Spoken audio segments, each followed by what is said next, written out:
Israel কত সালে পূর্ব Jerusalem দখল করেছিল? উত্তর 1967 সালে। নো ফ্লাই জোন কোন দেশে অবস্থিত? ইরাক। মাইকেল অ্যাঞ্জেলা কোন দেশের শিল্পী? ইতালি।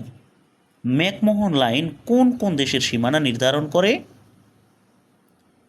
চীন ও ভারত। কোনটি নিশীথ সূর্যের দেশ নামে পরিচিত?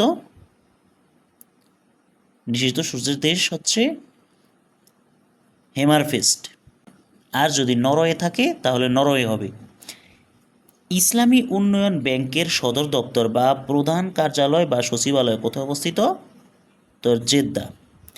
বেলজিয়ামের মুদ্রার নাম কি? ইউরো। একটি প্রশ্ন রেখে গেলাম যে বেলজিয়াম আসলে কোন যুদ্ধের জন্য বিখ্যাত?